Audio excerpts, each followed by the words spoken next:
Welcome back to Forza Naples. It's Ian, flying solo.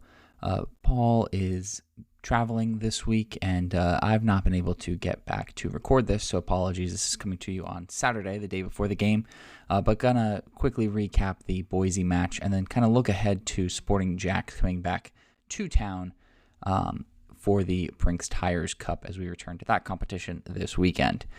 So the Boise match, FC Naples falls 2-0 out at AC Boise.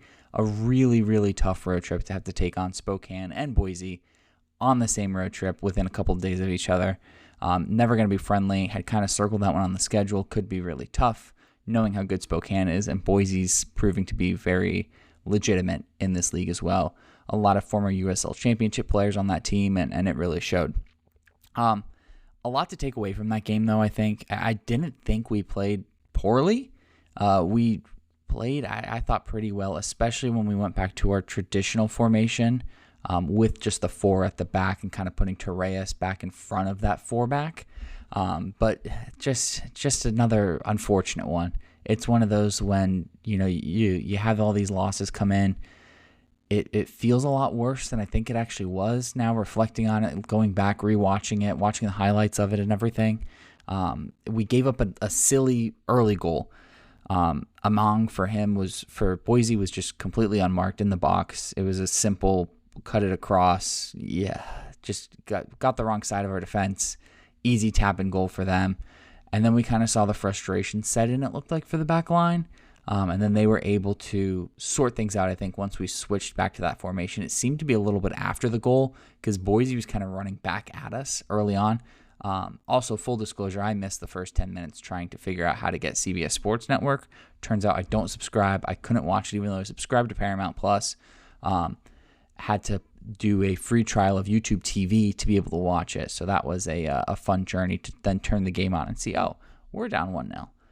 But was able to go back, rewatch it, have canceled my free subscription of YouTube TV now. So, that was a fun little journey that I was on to get to this game. Anyway, back to the game. We gave up that goal early, and then it did seem like, at least when I turned it on, we were kind of taking on a lot of challenge from them. They were kind of dominating the possession. They were coming at us. We were trying to hit them on the break. For most of the first half. And when I think we did eventually switch back to that four back, we kind of settled in a lot more, looked a lot more comfortable. Taylor Gray on the right side, though, I think he has kind of struggled and he's not a defender by any means. He's kind of been plugged in there. He looked really good getting forward and getting up the field. Not so great in defense, as you would expect. Cisneros too he's more of a defensive wing back, if you will. But I thought he was probably the best player on the field for that game. Got so far forward, looked really good. Same with Ian Cerro, I thought, too. Him and Gray were on that sideline. They both looked really good getting forward. But it kind of left us open to be hit on the break, and I think we realized that and didn't send as many guys forward, which then kind of took away from the attacking opportunities. It seemed like too many times we had possession right in front of the box, trying to create something. And there was just like 6 Boise guys we had to get through and 3 of our guys because we were afraid they were going to hit us on the break, which rightly so, right? They've got a lot of pace. They could have easily done it. So kind of having to play that defensive possession while also trying to create opportunities was not a good recipe for success. And it just seemed like one of those games where I don't know if we ever score. We had a couple shots go wide. I don't think we ever really tested their keeper, and their back line held really strong. We have been talking to our friends over at the AC Boise podcast, and one of the things they said was they didn't think we played all too terrible. It seemed like we were in it, and we were. We just couldn't create really anything going forward. And he had also mentioned that was a big bounce back performance from them in the road loss to Charlotte a week ago. Also, one of the things we were talking about was they had a lot more rest, right? They were coming off, they had a whole week of rest. We only had a couple days, having played Sunday in Spokane, just Monday, Tuesday off, and then right back at it on Wednesday. And he said kind of towards the end of the game, about that 60-minute mark, once the subs started coming out and you could see the guys that had started both games starting to look a little tired, as you would expect, That's a long road trip, a lot of soccer to be played, a tough one. We seemed like we were in it. And I said if we could just find a goal, we had the Master Antonio goal against Spokane, just an absolute screamer. Maybe we could find something like that, get some momentum, get out of there with a 1-1, because both teams were kind of just having half chances, it seemed, for most of that game after that first 10 minutes. Not a lot of creativity, just a lot of silly fouls too, which we'll talk about the refereeing in that game, I'm sure, here in a minute. But it was just like, okay, if we could just find something here. We just need one goal. We're in it. It's 1-1. I think we could steal a point from here. And then, unfortunately, the own goal coming off of Tristan Rose. I guess one of our players scored just in the wrong goal, you could say, to go down 2-0. And that just, it let all the air out of the possibility of us coming back, unfortunately. We still showed fight, though, after going down 2-0. And Cisneros was really the player that I thought he left it all out on the field. He was all over the place. Just well done to him. Hats off to him. To the refereeing, obviously I don't think that's clearly not the reason why we lost. But so many soft yellow cards for guys, and I don't know if they were saying stuff to the referee, to the other team. Don't know what was going on there. But like Farine getting a yellow card after a really soft foul, Torres, soft foul yellow card. Meanwhile, and I was saying this on if you don't follow our Instagram for my match day vlogs, I was saying this all on the match day vlog while watching it. It just seemed like they would do the same thing and there wouldn't be a yellow card. We would do it, really soft foul. Okay, maybe it's a tactical foul. We're stopping the attack. Yellow card. They would do it. I think at one point, Farine's clear in. We had finally kind of broken through that back line. They were caught up forward. I think it was a Josh Grant just booted the ball up to him. Also, Josh Grant starting a goal over Delgado. Don't think it really made a difference in this game, but he's young. Looks like he'll be a pretty good star in this league, hopefully, and can step in as a good backup keeper to Delgado. Just had to throw that out there as well. But Farine's running down the side, getting ready to play a ball back, and gets fouled, and it's a simple foul. No yellow card. And I was just sitting on the couch like, how could that not be a yellow card when we've gotten a yellow card for so much less? So just the inconsistencies there was frustrating to watch, especially when we were struggling to create stuff going forward. It's one of those that just, the more I thought about it, the more I got frustrated with it, and just the game in general. No, it's no fun to lose, especially on the road, especially when you're staying up till almost 11 o'clock Eastern to watch us lose, unfortunately. I think that's all the keys from this Boise game.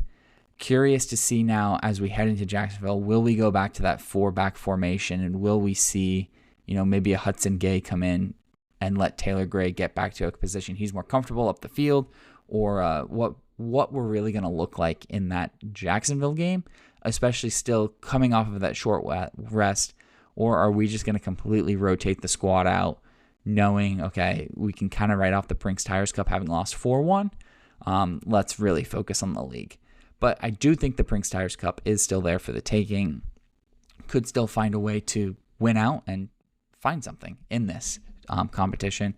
Again, playing a championship side, a league above us, would be huge to knock them off. And I think it would just be that confidence boost injection that the team, the fans, the community, everyone needs right now, having lost 4 straight now. It's no fun at all. Just to quickly touch on the losing streak, I know it's been frustrating, and everyone I've kind of talked to about it is also frustrated. We did lose 3 games in a row last year in the league, a couple times actually, it seemed. The first one came in the middle of the summer when we lost to South Georgia, AV Alta, and then to the Rowdies at home. Just a slide there, kind of midsummer in the middle of June and into July. And then towards the end of the season, the 3 games in October, we lost at Omaha, home at Westchester, which was like, oh my gosh, this is all while we were trying to host a playoff game, and then coming back home and losing to Spokane 1-0. Those were really tough and almost cost us hosting that playoff game, which then we thankfully beat Charlotte 2-0 last day of the season. We were able to lock that in. So not uncommon to lose 3 games in a row. Obviously, we're now at 4 across all competitions, but it's going to be, how can we right the ship now? especially with a Westchester team that has looked pretty good coming up as our next league game next Saturday. It's going to be tough to. We've got to figure something out, and I think the biggest thing is going to be where are these goals going to come from, because the goals have kind of dried up lately. We had the Master Antonio screamer, which I still think should have been goal of the week. They had no business voting for AV Alta to get that goal of the week, in my opinion. And then the Backstein goal against Miami, and then the Glasser goal against Portland, which all kind of came last minute, were really good goals, but we're not really creating a whole lot else.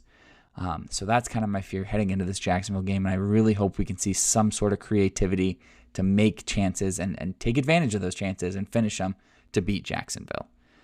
So with that being said, Jacksonville, Sunday night, 5 o'clock. If you're listening to this on Saturday, that's tomorrow, or you might be listening to this on your way to the match, hopefully. 5 o'clock kickoff. If you can't make it, I believe the game is back on ESPN+, so you can watch it there. Sporting Jax did play Wednesday as well. They played at Sarasota Paradise. They picked up their first ever win as a team. Since this season, this is an expansion team into the USL Championship. They play at UNF's stadium. They sold out their first game, 10,000 people there. Since then, I've kind of struggled to draw.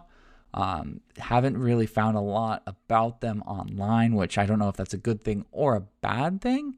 But on this season, they've been struggling in the championship. They've not really looked good. They have one draw on the season to Rhode Island FC, and then the rest have been losses. They did pick up their first ever professional win, 2-0 against Sarasota on Wednesday night, with 2 goals coming there. It's a brand new team. The team has some championship experience and a lot of MLS Next Pro experience. It's just a kind of seems like a bunch of misfits, if I'm being honest. And in watching a bit of that Sarasota game was like, I think we should be able to beat these guys. And if we were still playing how we were playing to start the year, I think it's a easy win for us. It's going to be with this form we've been in. Can we use this game to right the ship, or is this just going to cause us to continue to slip backwards? That's my fear. Jacksonville, it looks like they play very defensively, or kind of play that similar, wing back, 3 at the back in attack, let the two left and right wing backs get forward, and then they get back though. They play all 5 back, try to hit teams on the break.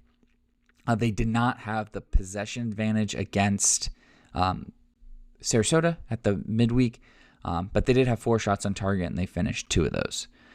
So it's going to be an interesting one, I think, and I think it is there for the taking. If we could find a way to get out of this one, I'd take a 1-0 win right now.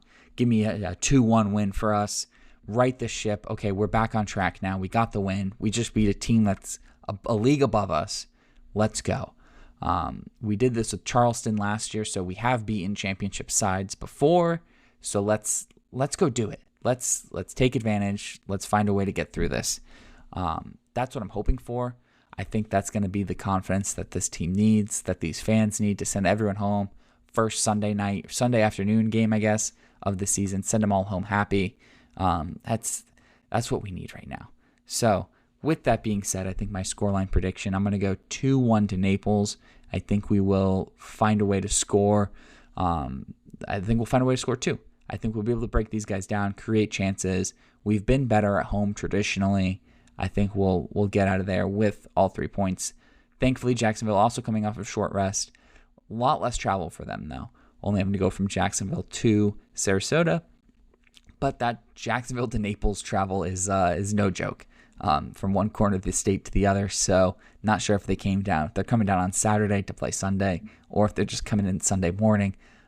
Hopefully they're just coming in Sunday morning and they've got some tired bus legs or something, or maybe they're flying like Orlando City did down to Naples. But yeah, hopefully we can figure this one out, right the ship, find ways to create chances and find ways to score. That's really what we're going to need. Elsewhere in the league, it is back to a Prinx Tires Cup weekend. Within the Prinx Tires Cup, Sarasota, I believe, is now off, but Miami FC is taking out Tampa Bay Rowdies in the top 2 teams right now in the table. So that one could determine who's going to get that automatic spot if they win out, unless we can beat both Rowdies and Sarasota coming up. Taking a look at the road ahead. So we've got this match now on Sunday afternoon, 5 o'clock. A little mid-afternoon game. Hopefully these thunderstorms that are supposed to roll in this weekend can hold off. But the next game up on tap is going to be Memorial Day weekend, Saturday, 7:30 kickoff, it looks like, against Westchester SC at home. And then we turn around and go the following Saturday out to Omaha and play Omaha 7 o'clock local or 8 o'clock Eastern. That one is going to be back on ESPN Plus, I believe. Then we're back home for 2 games, Wednesday, June 3rd, it looks like, and then June 6th against Sarasota Paradise. So back-to-back home games there should be good to right the ship. Hopefully we can start picking up points because Omaha just beat Knoxville, so they have gone top of the table, having played 9 games, sitting on 19 points. We've played 10 games, we're sitting on 14 points, so a bit behind them there. We have also now gone to a negative goal difference, so we're a -1 goal difference in the league. Something that a couple weeks ago kind of seemed impossible because we were scoring enough goals and keeping clean sheets. So hopefully this Jacksonville game we can use to right the ship, get back to our clean sheets, get back to being able to find the back of the net and create chances and not just have to rely on some screamers or some worldies or some, right back running all the way down the field, finding the ball and having a great finish. Let's get back to our good old Naples way. We know we have the talent that's there. We've seen the talent on display. We think these guys should be good enough to continue to push forward in this league. Let's prove it. Let's prove that we can compete with these championship teams, no problem. We're back.